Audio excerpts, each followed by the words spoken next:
Hello and welcome to today's show. You are in for a treat. My friend Loretta Stockdale, I've known her since I was 12 years old. She is here today to talk about her entrepreneurial journey. She's owned dental offices for a couple of decades now, and she's transitioning into a new ownership that I think is a perfect fit for her. We're going to talk about the struggles, the decisions to stay true to the things that she loved in the work that she was doing, and how, if you were interested in doing such a thing, how you'd go about it. You're going to enjoy her. She's a ton of fun. Thank you for being here, Loretta. It's so good to see you. Thanks for having me. It's really good to see you. We go back all the way to eighth grade. Yes. I was 12 years old when I met you, Yes. and you haven't I aged a remember day. your beautiful curled hair. Oh my goodness, this is a long time ago. Okay, so Yeah. I wanted to have you here because I've been very curious about your entrepreneurial journey over the years. And I've been, we've had conversations and met up in different times. And I know that you owned dental offices. I knew you weren't a dentist. I didn't know what that meant or how you got into it. And then you posted recently about another big pivot, which is a really big pivot into a completely different industry, which we'll get into that in just a moment. But let's talk about how you got into owning dental offices. We're going to back it up a little bit, but just that's kind of the premise of this initial conversation because I mean, it probably wasn't part of your plan, but it's turned out to be a really great, lucrative career, but you're making the pivot nonetheless. So let's talk about that. How did you even come to, I mean, you're not a dentist, and a lot of people think No, I'd be a so I moved to dentist and a dentist. Sacramento. I was looking for a job and I get management, it's like, okay, how much money do I want to make? What's the overhead? How much the profit's going to be all mine. So I I answer this dental office manager, assistant manager, trainee kind of thing. And Like an ad or something, just like yeah, and in a newspaper back in the actually. day. In the newspaper. Yeah. And So yeah, how long ago was so that? mhm, How long ago was that? that was in 2005. Okay. And so anyway, I did it. They interviewed me, and the lady that interviewed me said, in dental, you can go as far as you want. If you're not making over six figures, you're doing something wrong after 2 years. And I said, oh, really? Mind you, I was hired at $15 an hour for this job, right? Um, so anyway, I took that to heart, and I studied. I became Dr. Google pretty much because I didn't want to look stupid. I'm not playing unless I'm the best. Otherwise, I don't play. So I Dr. Googled, learned more things than I even needed to know. Because my first day there, the receptionist said something about amalgam, and I said, "What's that?" She said, "You're going to be our manager, and you don't know what amalgam is." Oh, fair enough. So I studied like crazy. Within So a there year, wasn't I got someone telling you everything you needed to know yet. It was more like nobody kind of told me anything. tossed in. Okay. I It had to wasn't learn like it this all. thing that you invested in where you got to learn all this and get this education. No, You were learning I on the had to fly. do it on my own. Uh-huh. Because the girl that was supposed to be showing me the ropes was underneath me, and Oh, she was like, absolutely not. oh, So, oh, I see. Okay. she made less than me. She was underneath me, and she has to train me. So That does. I just had to be my own. And then in a year, I got promoted. I won manager of the month, and then or the year, and then I got another office, and then I don't like to be told what to do. And and now I'm in this company long enough that I know what I want to do and what I don't want to do. And the owner of this big company is not a dentist.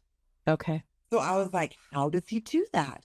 Uh-huh. So I kept winning this manager of the month thing, and I get to go down to the company's out of Irvine and stay at this beach house of the owners, You're in right? California, we should mention, yes. Mhm. Yeah. And then I get to pick his brain and whatever. So yeah, then I decided, but I didn't pick his brain well enough because my first office I got.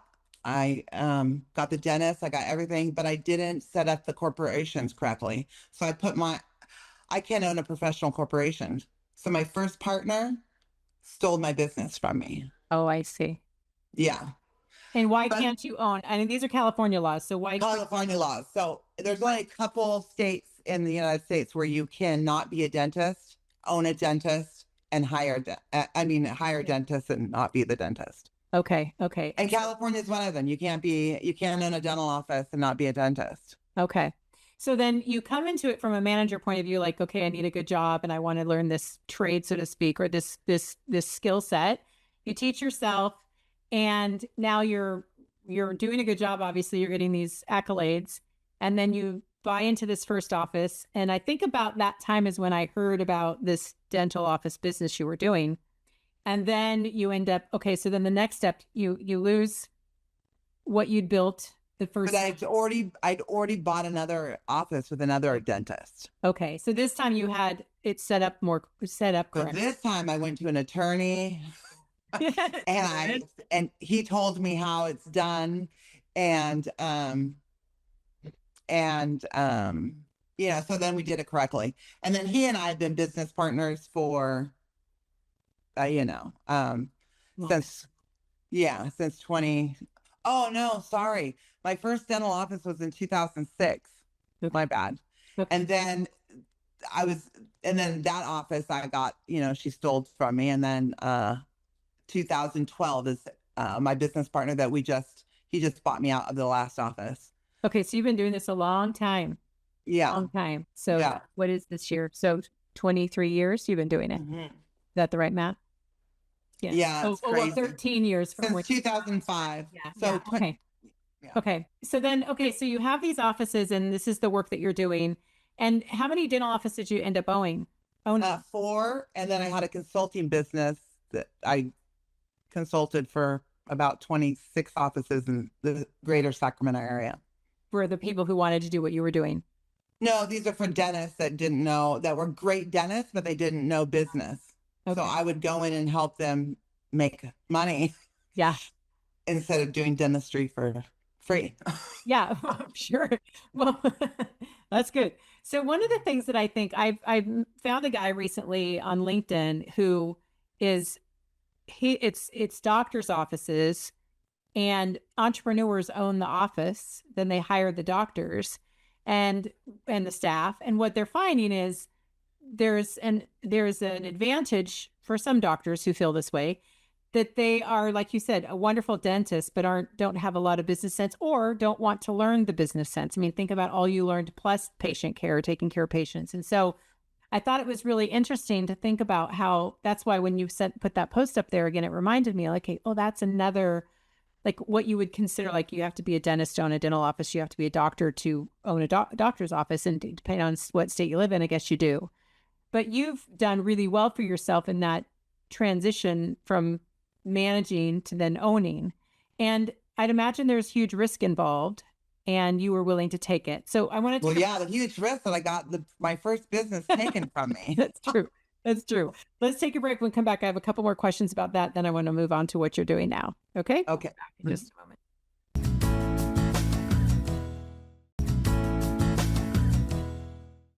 Okay, Loretta, we're talking about you getting into managing dental offices and then owning them. And granted, there are only certain states that allow you to do that. And so California isn't one of them. I don't know if Washington is or not.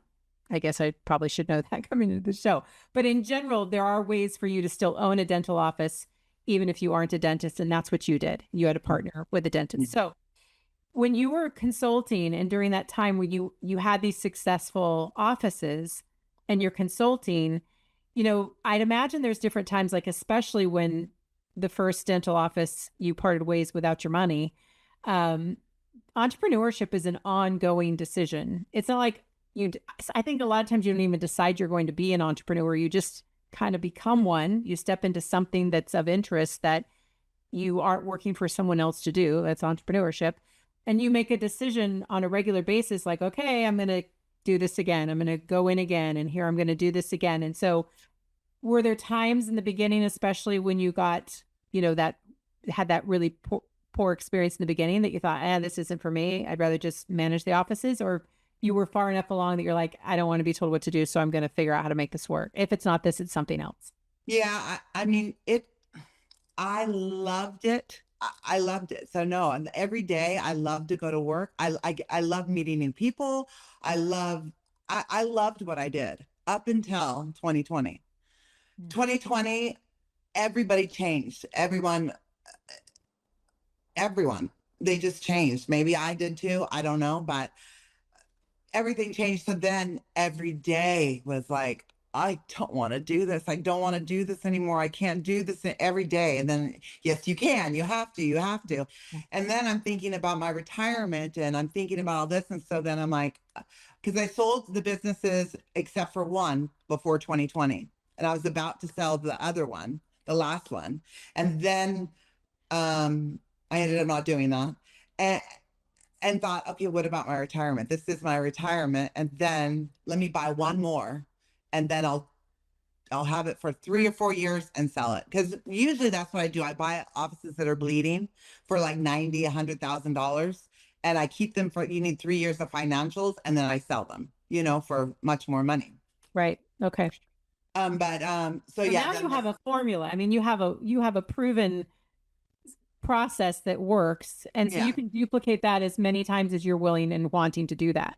Mm-hmm. That's the thing that I love about what you're doing, because so many times we spend a lot of time as entrepreneurs, business owners, careers, even whether it's a career or not, so much time banging our heads against the wrong wall, fighting for the wrong thing because we don't love it or because it doesn't align with what we're doing or whatever the case. And so for you, for many, many years, it did align. And then you can see like, okay, here's the sacrifice coming.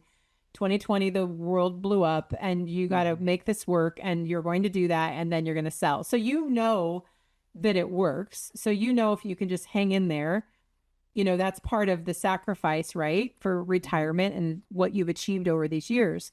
And so when you were doing the consulting for people who were wanting to do the same thing that you were doing and you were teaching them how, or you're consulting for the dentist to have, thriving practices, what is it that you encountered the most with the dentists who were struggling? It is the office dynamics. It are the things that you were so good at in managing. Yeah. Yeah. And there were some that I had to walk away from, but I would know within 2 or 3 days, this isn't for me because there's a reason why you're not successful, and it's like a first date. Yeah. And so you have to know the first 3 months, I call all the shots. After 3 months, then you can pick and choose how, if you don't like it my way, we can tweak a little of this and tweak a little of this. But for 3 months, I don't get paid if they don't get paid. That's how I get into these consultants. You don't have to pay me if I don't bring you up $20,000 of your last 3 months, and I always do at least 70,000 above that a month. And if they do it my way. But if they won't, then that's the reason you're not successful. And not because I know the way, but this is a very cookie cutter formula that I have, Yeah. It's a checklist. Do, let's do this. Yeah. And then we can tweak it to be more your personality because this is my personality, right? So brand it more to them and what they want and all of that. Right. But the first 3 months, you have to see that this is a proven, this is effective. Yeah. That's why they brought you on. Yeah. And if you didn't, that's why you have me here, and then, the pay, then I'm there 1 day a week and I get 8%. And they're like, I'm paying you all this money. Do you know how much more money you made? $70,000 more than you in 1 month than you've made, Yeah. Yeah. So then there's that. And I'm like, okay, then this doesn't work, or it does work for us. But yeah. Some people but consulting I love too, because that was it's an easy fix if they're willing to be open about it, Yeah. And I'm just done with that. Translates to all types of businesses, right? And that's what we're going to get into for you in just a second, what you're doing now. But to create, I've known you since you were a little girl, 12 years old. Well, I've never been little, Lisa. I was 5'9" in the first grade. True. But yeah. But I was 12 and you were 13 because I'm always a year younger than everybody. But I'm just always was so happy to see all of your success and to have these conversations with you over the years and to have a more in-depth conversation, because there are people who are looking for the next thing they want to do. Yeah. And this is a viable next thing to do. And even if it's not dentistry, it's like the man I found on LinkedIn or discovered on LinkedIn who's doing it with doctors' offices. I mean, and we all know that there are pieces of healthcare and I'm sure dentistry that are broken, that can be fixed by people who've been doing a really good job of it for a long time. So that's part of why I wanted to have you on here too. And it just happenstance that last week's episode was about, I had Dr. Doug Milner on here. Yeah, how funny. And I mean, it just was the coincidence. So let's take a break. I want to talk about what you're doing next. And prefacing it with, you are at a point in your life where you've made the sacrifice, you stayed longer so that you could sell bigger, so you could just retire. And then I see you post something like, hey, so I'm making a shift and I'm going to this whole other thing. And I'm tired because I'm working, learning all this new stuff. And some people would just be coasting right now, Loretta, just be coasting, not you. So let's Yeah. take a break. I want to hear about what you're doing next and share it, Okay. because it's also something for people who are interested in entrepreneurship in this way, could get a hold of and do. So we'll take a break. We'll be right back.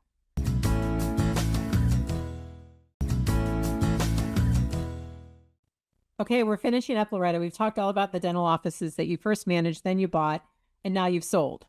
And Mhm. what brought you to my attention yet again is that you are now transitioned out of that. You're almost done with the last office. It closes at the end of this month, and you're on to the next thing. Tell us about the next thing and why in the world. What's your why for doing more when you could do less? I'm crazy, and no, I'm 54, and I've worked since I was 15, and although I love, I only work 2 days a week now, but but it's because I'm doing all these classes and all this stuff, right? For an assisted living, to do assisted living homes. And the why is because I got 10 more years, 10 more years in me. And I don't want to work that hard, and so I think assisted living is more, like I said, I love people. I love meeting people. I love talking. I love to hear people's lives. So I love the elderly people because I love, I've lived a wild life. I like to hear how wild their lives were. So, and then I met a girl. And so, well, I first met this doctor we got in an argument the first time we met. And then the second time we met, she asked me to go into business with her in assisted living. And I was like, absolutely not. A partnership is like a marriage. I don't even get along with you. But it kind of planted a seed. And then, of course, then my TikTok is all talking all of a sudden now because they must have heard that conversation about my, assisted living. And then I meet a girl that I Oh, just, so this is coming up on your feed now, yeah, what you're saying at the time. yeah. Then I meet a girl about 3 months ago that I just clicked with so much. I just loved her. She's 5'11" like me. And she likes to laugh like me. And anyway, what she does is there's a new law a couple years ago that helps place people that don't have any family or money or anything to take care of them. And when we almost had it up to here with my brother, because he lives with us, he had an accident. Um, One day I couldn't take it anymore, and I called and I said, we have to find someplace for him. And they said, we don't have any place. The only thing you could do is take him to the hospital and say he has nowhere to live. And then there's a new law, the state will take care of him and they'll place him. So anyway, this girl, she's done that for the last 2 years, and she places them and she gets them pre-auth through Medi-Cal and all this. And it hit home for me because we didn't take my brother to the hospital. It was I was just gonna one day. say, did you? Yeah, we didn't do it, but it was a get the dog. Sorry. Yeah. I Anyway, so yeah, so it's near and dear to my heart because of we came close to doing it, but then we couldn't do it. Yeah. And then she told me this is what it is, and I said, "Oh, wow, okay." And so I'm like, "Yeah, I'm considering retiring very soon. And this sounds interesting." So then we talked more about it, and then I just know that it's my calling, my new calling, Yeah. except for all the classwork. So I'm a high school dropout, and I haven't done schoolwork since sophomore year. So this is difficult for me, but Oh gosh. Okay. So one of the things there's a lot of things I love about this, but one of the things that I love so much about it is that anyone whose family gets placed in a place that you own and operate and run and bring joy and laughter and all the things to is blessed. Like, really. And that is a very stressful time, as you know, that you almost had to, put that in yeah, place for your own family or chose not to. And to get to see your bright face and also know how well it will be run. I mean, you'll figure out how to do it, right? It's a formula, just like the dental offices. And to know that these folks who are going to live in an assisted living for the rest of their lives, however long that life is, get to work with you, get to be with the people who will be working with and for you, is that's part of why I wanted to have you here. Because if there's someone who has a heart for that, who doesn't know that they can actually own the place and run the place and make a difference in that place, it's different than managing it or having some other boss. You're the boss, and you're a really good boss. Some say, others. Well, I mean, it's not just numbers, it's people too, right? Yeah, right. I like investing in people that want to be invested in. Yeah. Yeah. Just like someone invested in me, so Yeah, exactly. great Well, I thing. wish you the best of it. So 10 years, you think you're going to do this? Yeah, 10 more years. So 10 you had to years. figure out how to go in and buy the business, and definitely with a lawyer this time, just like your first time around with or second time around with the dental offices. Do everything right. You're learning all the things again. You're diving in and figuring it out. And then, These classes are all law. So yeah, I'm learning from top to bottom, everything. So yeah. I'll And be so done when do you Sunday. officially take, like, is control the word, or what, when is it officially?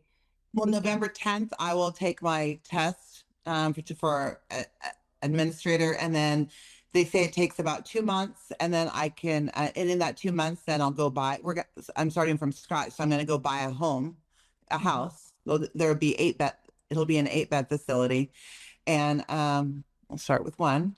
And then I have to make sure, get it all checked out and then apply for the license. So I'm hoping to have this done within 2.5 months. Okay. So you're not buying an established one. You're starting from the ground up. Yeah, from the ground up. You're not fixing the bleed. You're starting from the ground up. Yeah. Yeah. Okay. Well, I just adore you. And okay, so you're when we were between the break, I said, do you have that family picture of you when you're 5'9" in the first grade? So we're gonna pop it up there for people to look at. It's hilarious. It's sad. It's so funny. So by the time I met you in 8th grade, how tall were you? I was about 5'10". Yeah. So I was almost done. Growing. Yeah, I look like the teacher. Well, I mean, it's thanks for sharing that picture. Oh my gosh, I love you, girl. I'm so proud of you and so happy for you. And just thanks for sharing your story. And I mean, there's all kinds of ways to get there in life, right? To the things Yeah. you do, and going from what you said, like dropping out, to being where you are now. It's a testament to the will. And, when it's something you love, you'll figure it out. Yeah. And don't do it if you don't love it. Yeah, don't do it if you don't love it. Absolutely. Okay, thanks for being here. Thanks. Yeah, thanks for having me. Love seeing you. Bye. Bye.